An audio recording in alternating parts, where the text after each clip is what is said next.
Good morning, and welcome to the liberal religious congregation, the Unitarian Universalist Fellowship of San Miguel de Allende. My name is William Dalsimer. Before we begin, please silence your cell phone or electronic devices by putting them in worship mode.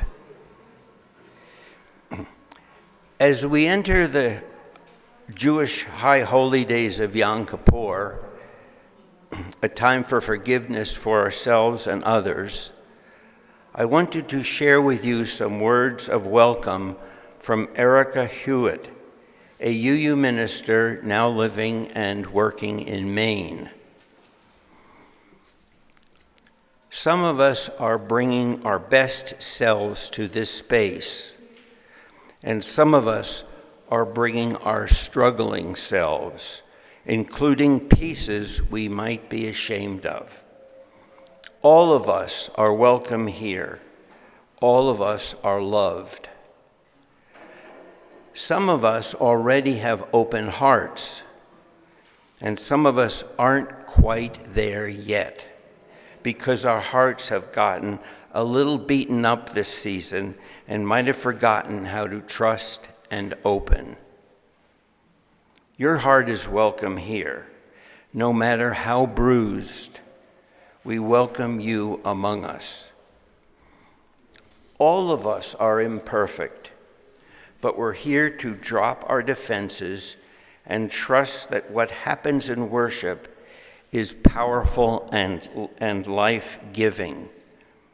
Together we affirm that this day and our being together can make each of us braver, more compassionate, and wiser than we were when we got up this morning. We all are welcome here.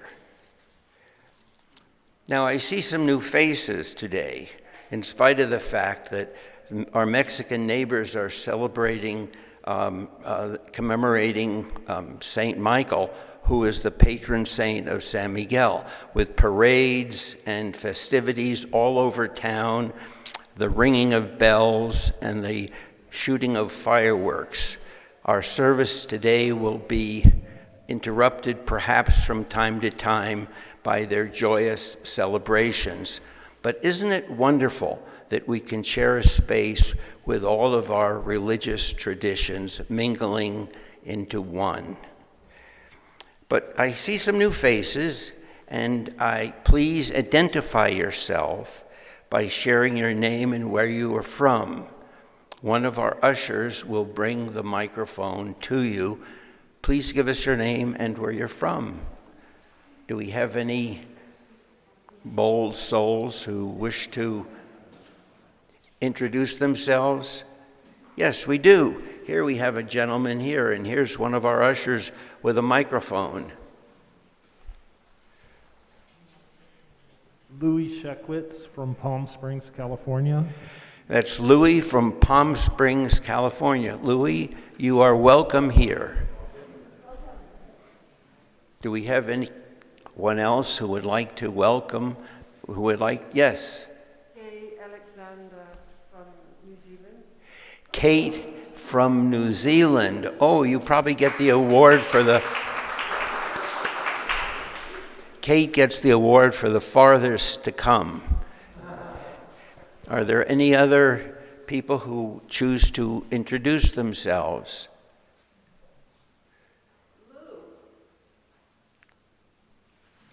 Well, we can't force somebody to introduce himself if he doesn't want to, but we do have someone over here. We don't want to shame anyone today. Well, I was in the neighborhood, so I thought I'd stop in.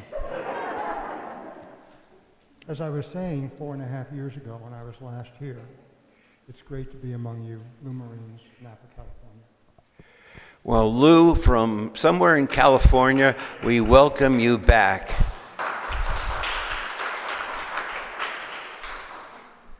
Now, is anybody else who's been very timid, is anybody more bolder and want to introduce yourself? If not, if you are joining us on Zoom, I ask that you put your name in the chat box and where you're from, and we will introduce you virtually. Nope. Sorry, we don't have that capacity today, but anybody who's visiting us on Zoom for the first time or returning, we welcome you too. We wish you were here among us.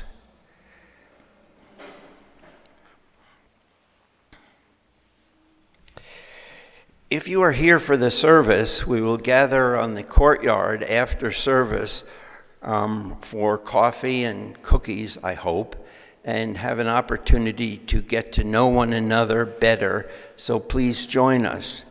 If you're joining us by Zoom, please stay after the service and join us in our chat room where we can share some conversation and some discussion about perhaps today's service. And now a few brief announcements. Our children's program is held the first Sunday of every month. Today our children will focus on our 7th principle, our commitment to affirm and promote justice, equity, and compassion in human relationships. Their learning today will connect with the Jewish holiday of Yom Kippur, about which we will hear in our service. The second announcement is that our information table is back, suspended during the height of the pandemic. As you leave, you will find the information table in the lobby with copies of the newly updated Community Connection brochure, I believe. No? Well, you'll have to wait next week, but this will prick your enthusiasm. But there is other information, yes. Please stop by and look for the other information. On the information table, you will have your very first opportunity to sign up for what promises to be one of our joyous 35th anniversary fundraising events. For those of you who are on Zoom and can't hear that, I think they're shooting at me. The event that's announced in a brochure, which you will find, is scheduled for November 11th, and it's Gone to the Dogs.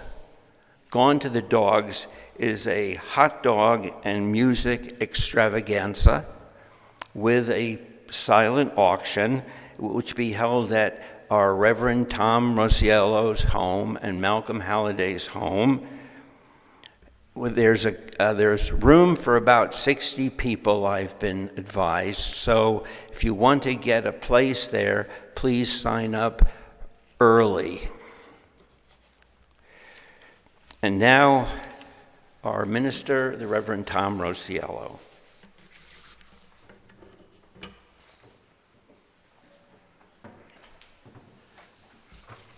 Good morning. Buenos dias. It's wonderful to be back with you again. We mark this hour as our sacred time by lighting a flame in our chalice. The flaming chalice is the symbol of our faith tradition, a reminder of the principles and values that serve as our guiding light. Our Unitarian Universalist tradition draws on the wisdom of many world religions, certainly among them Judaism. As we focus today on the holiday of Yom Kippur, we will say these words as our chalice is lit. These words come from the Jewish tradition. In darkness, we light a candle of hope. In pain, we light a candle of forgiveness. In loneliness, we light a candle of warmth. In wonder, we light a candle of praise. Our separate lights become one, and we are nourished by its glow. Thank you, Bill. And as Bill reminded us earlier, we do not all arrive here this morning, whether you're on Zoom or here in person, feeling the same way. being in the same place in our lives. But our gathering here unites us in spirit. We embrace life's mysteries. We know we do not have all the answers, but we live the questions together. We acknowledge that there is strength in this gathered community. Yes, there are struggles, but there is healing power when we trust and support each other. We too gather in reverence and humility. We ask that the spirit of life, of love, of hope, especially on this Jewish holiday, the spirit of forgiveness and renewal, draw near. I invite you now to join Malcolm and me in singing a gathering chant. It's found at 389 in the gray hymnal. The words will also appear on the screen. Today we're going to try something new, something that many UU congregations do to emphasize the importance of their covenant, and something that several people asked the Sunday Service Committee to give a try. So we will stand for the hymn and remain standing, and at the conclusion of the singing, and with spirit and full voice, we'll go right into our covenant in English, led by me, and in Spanish, led by Malcolm. So please now rise as you're able, join in singing, and remain standing for the covenant.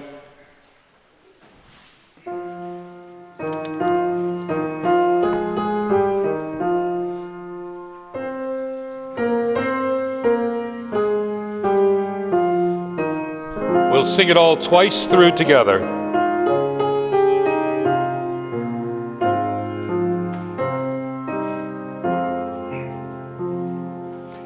Gather here in the mystery of the hour. Gather here in one strong body.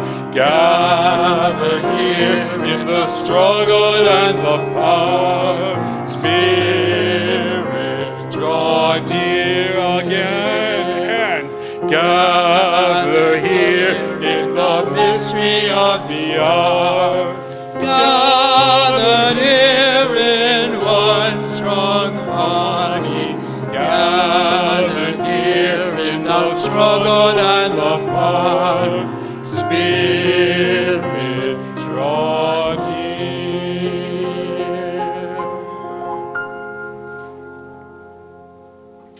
We respect the interdependent web of life and work for a just and peaceful world. We encourage the search for truth and meaning, strive for compassion in our relationships, and seek values that will benefit our lives and the lives of others. This is our covenant. Respetamos todos los estilos de vida dentro de su red interdependiente y trabajamos por un mundo justo y pacífico.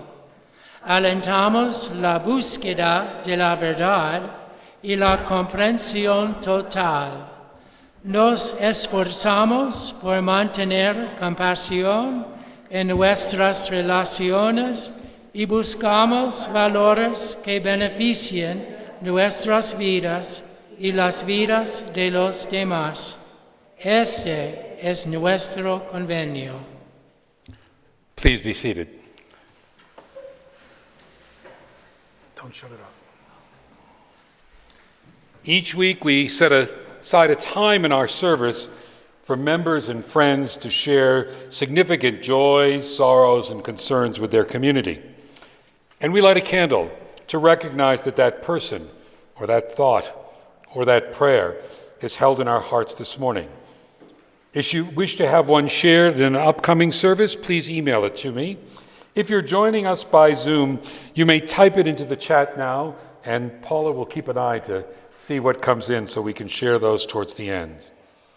The first is a candle of joy that many of you have mentioned, just for the numbers of folks now returning to San Miguel after a time away. Another joy, as members of the greater community celebrate the feast day of this city with children of all ages enjoying the fair and dancing and fireworks, we join in too. Many of you, especially those who have family and friends in Florida, light this next candle of deep concern for the horrible devastation done by Hurricane Ian, for the lives lost and the horrible property damage. People's entire lives washed away. We hold all the victims of this storm in Florida, in Cuba, in the Caribbean, and elsewhere in our hearts and prayers this morning.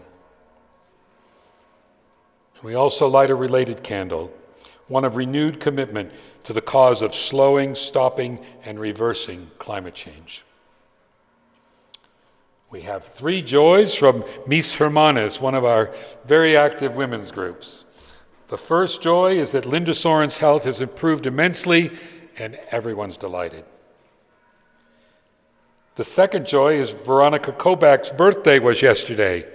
And we don't usually disclose ages, but I understand that she's lived 3/4 of a century now. And we wish her well. Cornelia Ulrich has returned home after 2 months visiting her family and friends in her native Austria, and we welcome her back with this candle of joy. As Russia is escalating the war in Ukraine, we light our blue and yellow candle for the people of Ukraine once again, for all the lives lost and the suffering caused by this unprovoked and unnecessary war. Diego Vargas lights a candle of memory and as a reminder not to forget that today, October 2nd, is the anniversary of the horrible 1968 killing of students who were protesting in Mexico City by Mexico police and military and the cover-up that followed it. It was just 10 days before Mexico was to host the Olympics, and police and military opened fire on a crowd of protesting unarmed students. Many were killed, hundreds were injured, and more than 1,000 were detained, breaking up the student movement. This is known as the Tlatelolco massacre, and the cry is still heard in Mexico today. No se olvida. As we do each week, we light a candle for all those joys, sorrows, and concerns held in our hearts that remain unspoken. And we also now go to those in chat. Paula, do we have any? Okay. We're going to light one final candle, Bill, that in the midst of the Jewish high holidays, we light a candle of forgiveness and new beginnings, and we will responsively read the Litany of Atonement, which my colleague, the Reverend Rob Eller Isaacs, who just recently passed away, wrote. I invite you, it's printed in your order of service, and it will appear on the screen. I will read the invocations, and Bill will lead you in the response.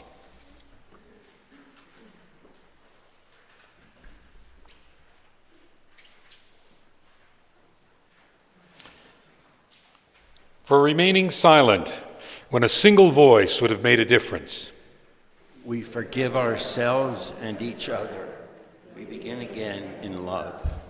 For each time that our fears have made us rigid and inaccessible.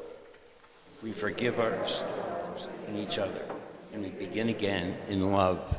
For each time that we've struck out in anger without just cause. We forgive ourselves and each other, and begin again in love.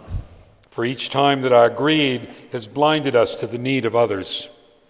We begin ourselves and each other, and we begin again in love.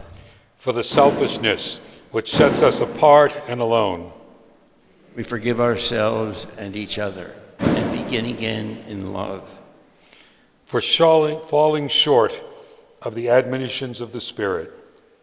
We begin ourselves and each other, and we begin again in love. For losing sight of our unity. We begin ourselves and each other, and we begin again in love. For those and for so many acts, both evident and subtle, which have fueled the illusion of our separateness. We forgive ourselves and each other, and begin again in love. Thank you for participating. Thank you, Bill. Today we gather in the midst of the Jewish high holy days. Rosh Hashanah, the beginning of the new year, was last week, and this coming Tuesday evening, Yom Kippur begins. The service for the eve of Yom Kippur opens with the singing of the Kol Nidre. It's a sung declaration about letting go of promises we make that we cannot keep, about forgiveness and about being forgiven, about letting go of what weighs heavily upon us, so that we can start that new year in a good place. The Kol Nidre is so central to the Eve of Yom Kippur service that the service itself is often called the Kol Nidre. The Kol Nidre is thought to be an Ashkenazi melody, but legend has it that the melody goes back to the time of Moses. It's full of mystery and tradition. It has a sense of repentance as well as comfort and release. It opens with what is often called a soul breath, a long sighing tone falling to a lower note and then rising again before the beautiful melody draws you in. There's familiarity to this music that goes well beyond the Jewish temple. It has much in common with the Gregorian chant mode, and the opening of it is almost exactly quoted by Beethoven in one of his string quartets. There is a universal spiritual quality to this music. Malcolm will now offer you this piece in a beautiful arrangement by Max Bruch, inviting us into a place of deep listening and spiritual engagement, a time of examining what we need to forgive, where we need to be forgiven, and where we must forgive ourselves. So as you listen, take a soul breath, reflect deeply, be lifted to a new place. Let the music carry you there with increasing spiritual confidence. There are really 2 sermons in this service, and this is the first. I hope my later sermon and words can come close to capturing the spirit of Yom Kippur as this music does.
We are so blessed to have Malcolm. Woo. So thank you, Malcolm, and good morning again. I'm Robin Loving, and I'm a member of our social action team, as well as our Sunday services team. You know, the conversation in the world is increasingly focused on retaliation and revenge. We're constantly confronted with the images of hurt and trauma and harm and us versus them. It's an urgent need now to change this and to focus on deeper understanding, and which has the power to transform and build tolerance, resilience, hope, and empathy. As we do so, forgiveness would be a good goal. It's a spiritual practice that is great for renewal. It relieves the soul to move forward, renewed in our attitudes and relationships. For those on Zoom, we're hearing the boom boom out here, so we're gonna be repeating a few things. As you contemplate giving today, take a second to perhaps close your eyes and consider someone you'd like to forgive but just haven't gotten around to doing.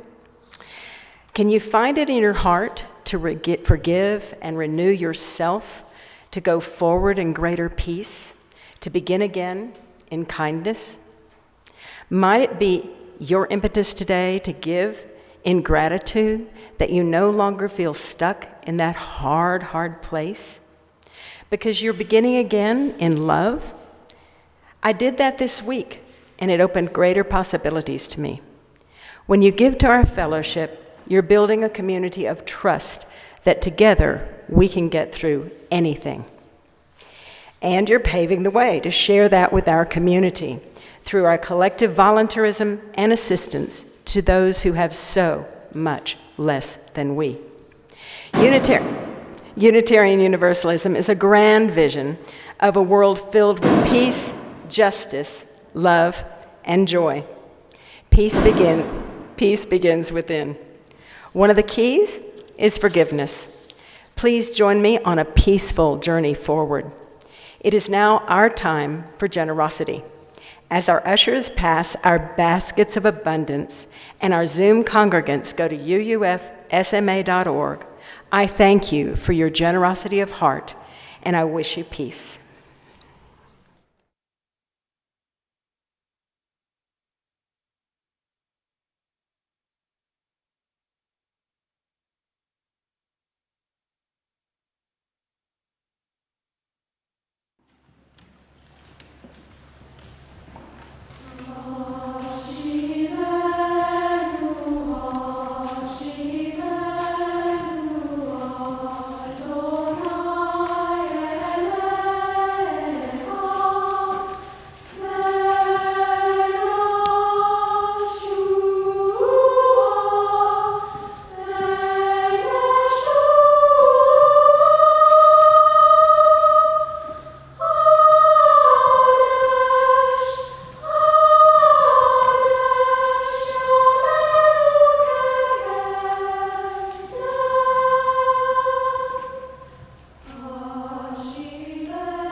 Let's just consider the explosion's punctuation, shall we?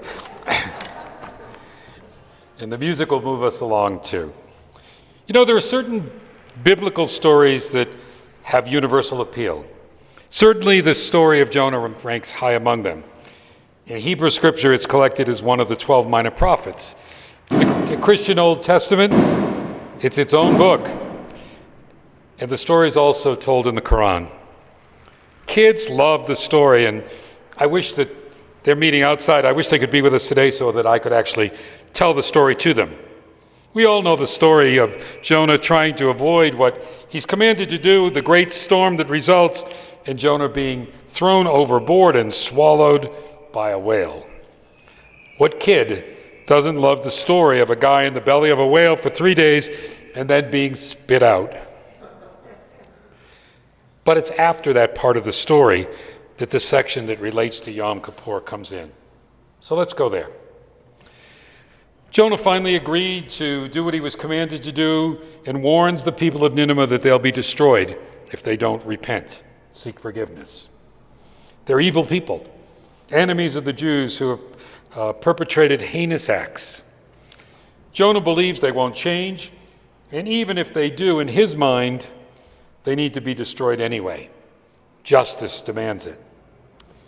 But to his surprise, they heed the warning and change their ways.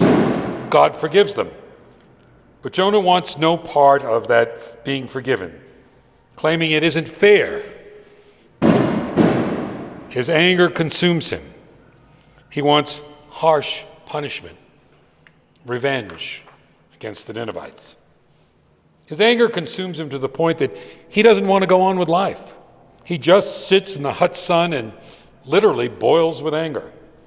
But one morning, Jonah woke up and a beautiful tree had grown up beside him and gave him shade.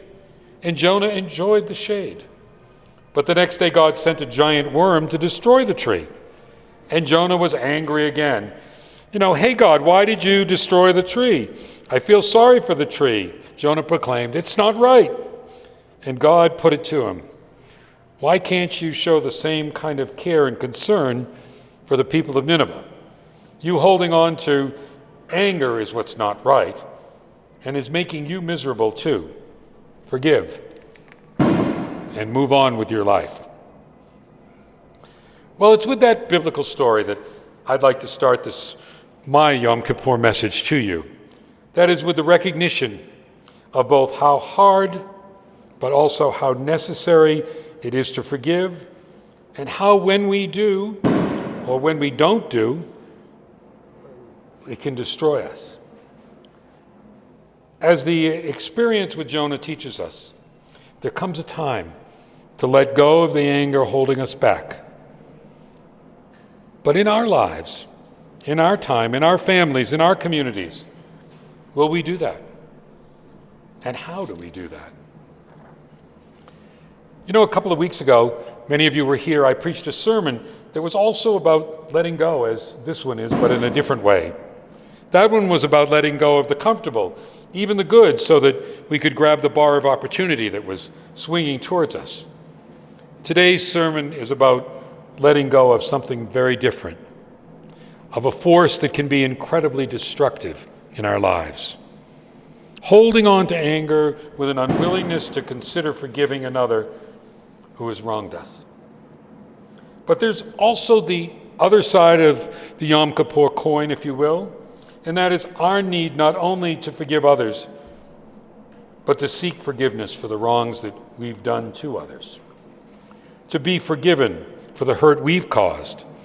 And finally, we too have to forgive ourselves for where we've fallen short, where we've failed, for the promises we've made that we cannot keep.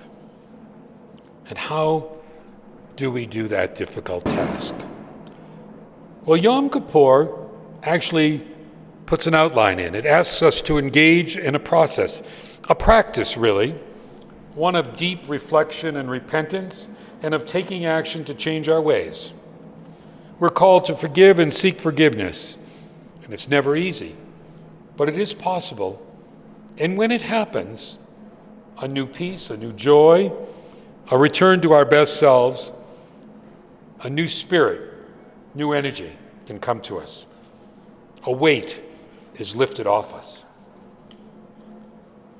Now, all of that is what I actually hear preached, if you will, when I deeply listened to the Kol Nidre that Malcolm so beautifully performed. That music actually portrays the process.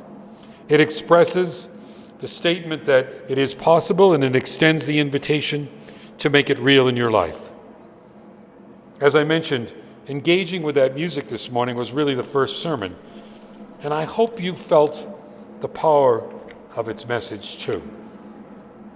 Well, let's go on with the second sermon, if you will, after that aside. As some of you know, I just returned from my 50th class reunion, and it was quite an experience, and I'm sure there's a sermon in it yet to gel. But this morning I want to reference something that happened leading up to that reunion. I received a letter from a classmate that I had not seen in 50 years. It was a letter of deep apology for something he did to me 50 years earlier. Now, I'll spare you the details, but basically, he apologized for treating me unkindly in high school. It was clear that he was profoundly sorry for something. And reading that letter sent me back in time, and frankly, I had to wait and process that for several days before I could reply. Truth be told, I was really unsure what to do, unsure how I felt. First, I couldn't believe that he'd held on to that experience for 50 years. And in absolute truth, I could not recall any really outrageously hurtful event that needed such an apology. I just remember he wasn't a particularly nice person, and I kind of avoided him. Now, maybe I'm blocking out some bad experience. Who knows? But what's clear to me was that he needed to make this apology. He needed to ask for forgiveness, and I had to respond. I actually tried to rerun those long-forgotten high school days in my head, and truth be told, some hurts did surface. It wasn't terrible, but then I realized that I didn't really need to go there and renew old anger in me. I'm not sure that I actually needed the apology, but somehow it felt good, even healing, and I wrote and accepted it. Now, we had a dinner, the two of us, before the reunion, and we spent some time together. I felt like something had been released in me, and maybe this was a new beginning. I'm still processing it, but there are 2 points here that I think are so relevant to Yom Kippur. First, it's never too late to seek forgiveness, and doing so is often the necessary healing balm that the perpetrator needs, sometimes even more than the victim needs. But still, there is benefit to both. You know, as we grow older and richer in life's experiences, I think that we recognize more and more that there is a need to be forgiven and to grant forgiveness, including forgiving ourselves. These actions, I think, are the door to spiritual liberation. But it's not always easy, and it's not easy often for some very good reason. You know, today, our children in their session are focusing on our second UU principle, which is that we covenant to affirm and promote justice, equity, and compassion in human relationships. And I have to say, I've always wondered why they put those three things together in one principle. If you think about it, there's a tension between justice and equity on one hand and compassion on the other, or at least there can be. We might say a tension between justice and righteousness and forgiveness and mercy. That's exactly what Jonah cannot negotiate his way through. He's stuck in righteous anger, justice anger, and it's destroying him. You know, I think there is a bit of both Jonah and of the Ninevites in all of us. I think if we're honest, we have to acknowledge that we've all been perpetrators of wrongs on others, and I doubt that there are any of us who have made it this far through life without being the victim of some unfair, unkind, unjust treatment. How do we deal with those situations in light of this tension between what's right, justice, and forgiveness and mercy? And we need not limit this question, by the way, to our personal lives. We can ask the same question at the level of great societal wrongs, horrible criminal acts against individuals, or entire groups of people. The great religious traditions, in particular the Hebrew tradition, which we celebrate today, counsels us both to demand justice and fairness and also to turn the other cheek and forgive. But where do we draw the line? How do we strike the balance in that scale? Is extending the price of fairness and justice or righteousness more important than rebuilding a relationship or a community?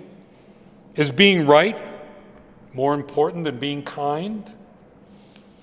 Is the issue that you're holding on to that keeps you angry with someone really all that important? What's that anger doing to you?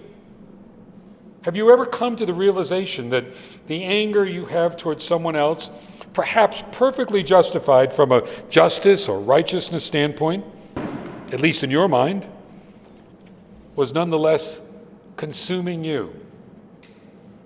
Is it holding you stuck in a place where, in a sense, you're devouring yourself? You know, C.S. Lewis once described what Jonah was going through and what many of us have gone through as delicious anger. He wrote that holding on to it is like feasting on a great roast. But when you're done picking all the meat off the bones, you discover the carcass you devoured was your own. Some of you know I was an assistant district attorney many years ago. And actually, this was something I saw a great deal of, particularly when the parole board was considering exercising mercy in some situation. Those who have been wronged often see justice only in terms of the most severe punishment that can be given. For some who have been severely hurt, often there can just never be enough justice imposed. In my role, I spoke with the victims of crimes before there was a sentencing reduction hearing coming up on the perpetrator of the crime. And sometimes that was 8 or even 10 years after the crime had been committed. And what I discovered was that often I would find those victims in the very same place with almost the very same degree of anger that they had had right after the crime was committed. And I wondered to myself, who was really the prisoner here? Whether we're talking about individual wrongs or great societal wrongs, justice is simply only part of the answer. Being right is only part of the answer. And it may not even be the most important part. You know, perhaps no one in modern history recognized this more than Nelson Mandela did. There could have been years of trials for the crimes committed by the white government against the blacks in South Africa after apartheid ended. Long jail sentences, appeals. But Mandela and his team realized the only way a future for his country was possible was through the truth and reconciliation process. And interestingly, that practice is not at all unlike the practice that Yom Kippur teaches. Whether we're talking at the level of nations' very public struggles or at a deeply personal level of our own need to forgive or be forgiven, we need to know that it doesn't happen with the wave of a magic wand. It requires work and commitment and a process which can turn us in a new direction, lead us back, if you will, to our best selves. There must be a transition time. If we're the wronged person, we need to temper our anger to start moving beyond our hurt. And if we're the perpetrator, there must be a time when we fully embrace the pain we've caused, when we sincerely appreciate what we've done, and where possible, to make it right. And then we need to resolve not to do that behavior again. We need to ask for forgiveness from the one who we've hurt, if that's possible. And that doesn't mean the sort of statements we hear politicians making from time to time. And you know they go something like this. If you felt hurt, which I can't understand why you would, then I guess I'm sorry that you feel that way. That's essentially an avoidance, not an apology. A request for forgiveness can never be conditional. It never can present the victim as weak or too sensitive, or worse, stupid. It has to be unconditional. Even if the person does not forgive us, then we can let go of our guilt if we do that sincerely, and we can forgive ourselves even if we're not forgiven. Now, this process is known in Judaism as teshuvah. And teshuvah, it's important to note, is not forgiveness divorced from justice, but forgiveness where justice plays a role. And to perform teshuvah correctly, the perpetrator, where possible, must make restitution, whatever that means in a particular situation, for the wrong. They must vow to change and not repeat the wrong. The word teshuvah actually means, translated, turning, moving in a new direction. We might even more accurately say, returning to our best selves. We need to be able to forgive each other and ourselves so that we can move ahead with our lives, so that we can live our lives as the loving individuals that we are all capable of being. I think that's really why Yom Kippur is celebrated, to formally recognize that we must make the difficult transitions if we are to move on with our lives. You know, it strikes me there's no coincidence that the holidays of Yom Kippur and Rosh Hashanah come together on the calendar. One involves the act of seeking and granting forgiveness, the other the start of a new phase of life, a new year. And their proximity in time demonstrates, to me at least, their interdependence. Sometimes it actually takes many Yom Kippurs, many years with the practice to gradually realize we need to ask for forgiveness or to let go of the anger and move forward towards forgiving. Sometimes the people we need to forgive are actually long gone by that time. Many years ago, when I was pastor in Massachusetts, I met with someone who, after many years of real stagnation, was really taking her life in a new direction. And so I asked her what had brought this on. And she told me that she was able to do it because she had finally forgiven her mother.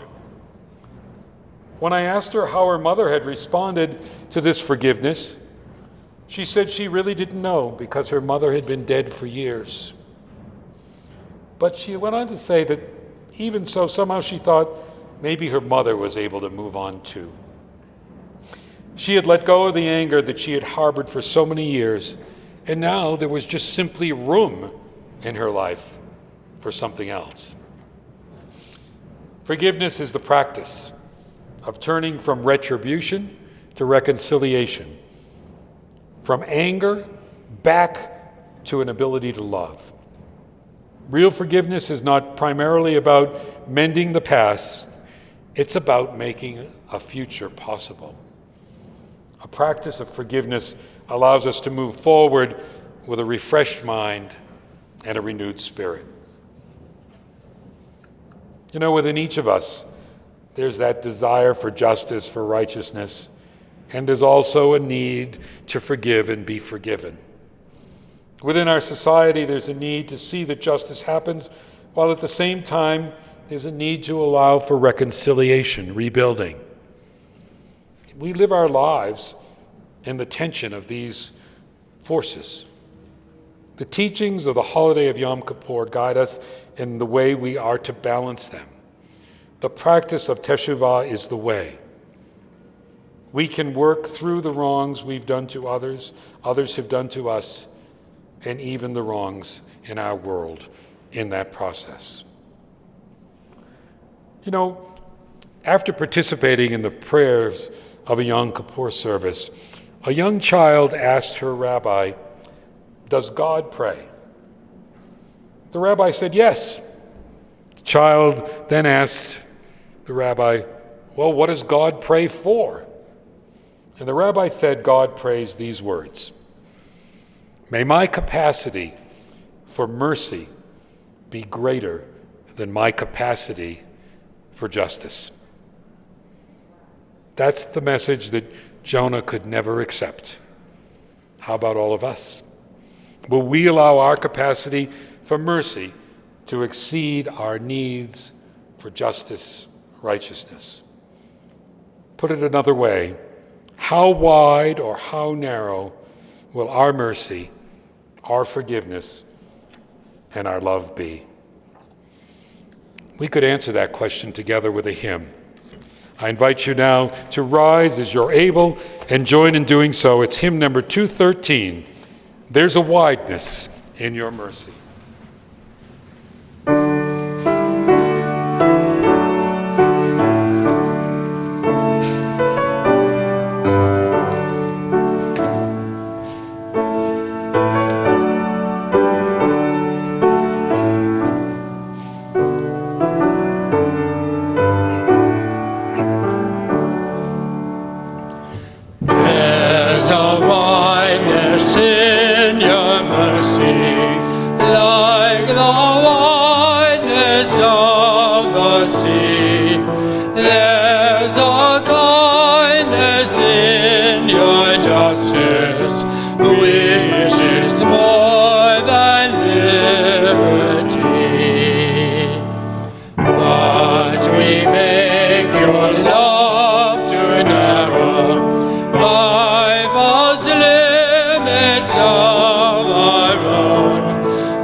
Well, we made it through with less bangs than I thought we would have.